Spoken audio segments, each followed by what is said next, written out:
Hey guys, it's Tiffany Reynolds, your nerd in the know, and this weekend I am at CollectiveCon in Jacksonville, Florida. This is ISCON's third year, and this year it's grown even bigger because this is the first year it's moved into the Morocco Shrine Center. So I'm really excited to see, what's going on. There's going to be a whole bunch of pretty big celebrity guests here. I might be able to interview a few of them, maybe. We'll see, fingers crossed.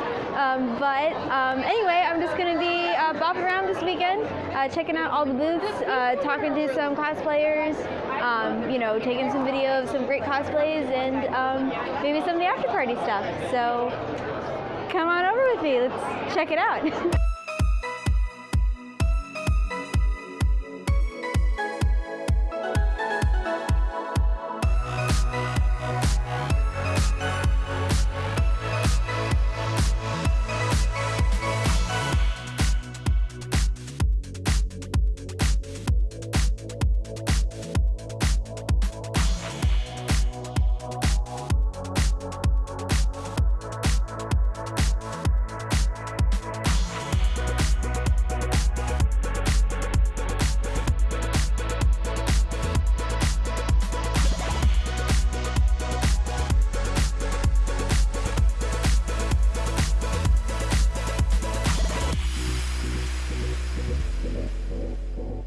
I'm here with Eric Vale, a voice actor who you would probably know as Trunks from Dragon Ball Z or Sanji from One Piece. Yep. I know you've done like tons of other characters. Tons. Hundreds. And so I wanted to start off with that I know looking at the schedule, your panel this afternoon is going to cover your love of anime. And if you could maybe take a moment to kind of, how did you get into the whole genre? Well, I was actually just having this conversation earlier. I was watching anime starting in the late 70s all the way up until the late 80s, which was my formative years. Mm-hmm. So I was watching Robotech, Voltron, Star Blazers, Battle of the Planets. Those were the big ones when I was a kid. Mm-hmm.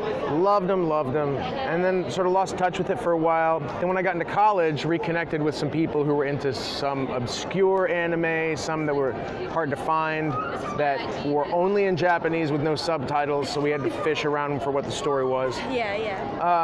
That was a lot of fun. And then when I was in college, actually toward the end of my college career, I was dating this girl who was really into anime.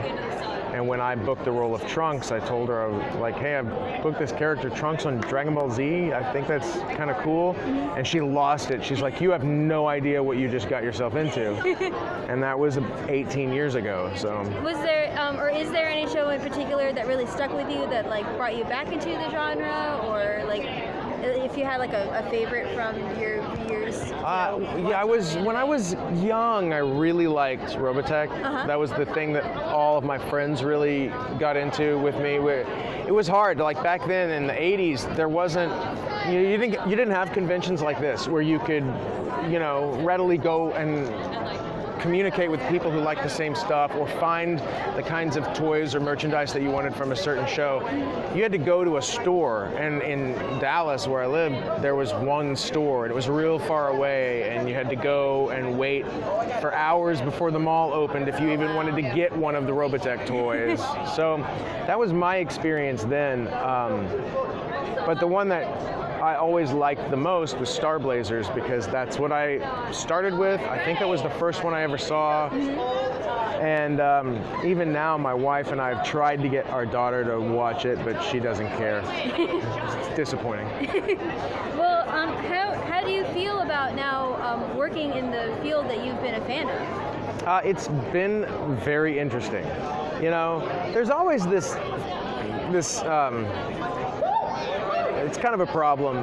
When I was waiting tables, I'd never waited tables before. I interviewed for a job, went through the vetting process, and the manager was offering me the job. And when I sat down, he said, okay, look, do you like going out to eat? And I said, well, yeah, I love going out to eat.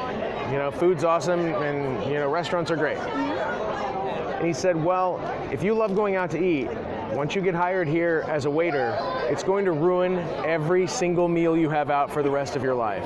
I was like, no, you're so full of it, it's not going to, and it did. I mean, and I wouldn't say ruined it, but I certainly still think of all of those things every time I sit down at a restaurant.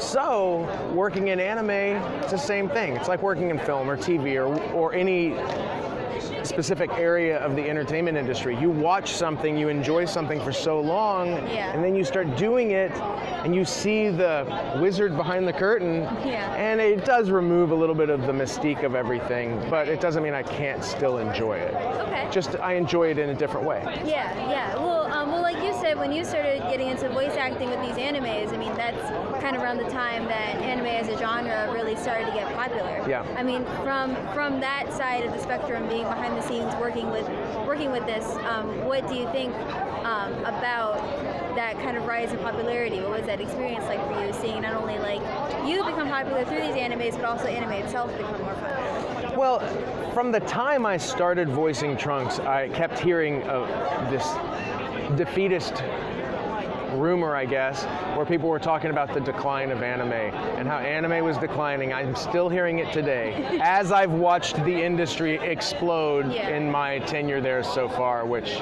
like I said, it's about 17 or 18 years I've been doing this. So to hear that rumor and then to watch everything grow, it's obvious to me what's going on. The industry is growing. You know, there's more accessibility. You know, there's more places to watch anime, either subbed or dubbed. You know, and also the cosplay community has really helped foster people's enjoyment of this particular niche, I think. And so that's been pretty cool to watch that too. Cool. Yeah. And as a last question, I also noticed that you've done a lot of like script work for dubs of anime as well as write some of your own stuff. How did you get into kind of the writing? Was that after getting into like the industry of voice acting, or is it something you've always liked to do? I've always been a writer. I remember I started acting when I was 12. Okay, and the first thing that I wrote that was interesting was 7th grade. So they were these things happened real close to each other. I've followed the acting thing straight through college until I was employed, and still am and still do it. But I also write. I love writing. Writing, I feel, as an actor, you're a slave to whatever anybody else wants. Right. You have to embody a certain character that's been designed usually before you show up. You have to do what the director says or the producer says. You have to get it right for the engineer or whoever needs you. So while when you're writing, you're totally in control. So I'm writing characters, I can have them do this or this or this. Unless it's anime dub writing, then you're having to be honest to the original intent of the Japanese. Right. And I've done all of that, and I really enjoy writing. It's just fun. I get to be alone. You know, close myself off, do a little typing on the keyboard. I don't write anime scripts anymore. I stopped doing that a few years ago. Okay. But now I write my own stuff. So I write stuff that I'm hoping to publish. Awesome. And I'm also writing plenty of screenplays. This movie, Chariot, here, you can take that. This is the director's cut of a movie that I wrote and produced a couple years ago. It just landed on a website called StreamNowPro.com, and they're the exclusive house for this film for at least the next 6 months. So that's fun. Cool. And, you know, writing a thriller that takes place on a plane, that's a good time. And I hate flying, so I could put all of my fears into one movie. Awesome. Well, that kind of leads into my absolute last question, I promise. That's okay. What sort of stuff are you working on now? You mentioned that you were writing some things. I am. I have a feature film called Purity that I'm in pre-production on right now that I wrote, and I'm directing. Actually, tomorrow I leave the con late in the day. I actually have a flight at 7 to go to Nashville for a meeting for the film. Oh, cool. So we'll see what happens. Awesome. So far, we've got some cool people involved, but I'm not allowed to talk about them just yet. Well, cool. thank you so much for your time. Thank really you so much. appreciate it. My pleasure. So we just got done interviewing Eric Vale, and that was pretty cool. I've interviewed celebrities, I think, one or two over the phone, but it's never done anything in person or on video before. So that was a really neat experience, and he was super nice, which was a big plus. And I've just kind of been walking around here for a couple hours, and the con's been pretty cool. I went the first year, but not the second year. But from my experience the first year, it's definitely a lot bigger, and just it has a bigger variety of different fandoms and genres and things like that to show. And I love that most of the vendors here are local, which is really cool. There's like some artists that I recognize from Riverside Arts Market or other local cons that I've been to. So it's pretty cool. So far, so good. I'm going to see if I can catch some panels this afternoon. And then I'm really excited tomorrow because I think it's going to be a lot more crowded than today, and probably like even more cosplay than today. So I've been trying to catch like as many cool cosplayers as I can today, and there's going to be even more tomorrow. So yeah, it's been a lot of fun so far. So I guess I'll catch you guys later.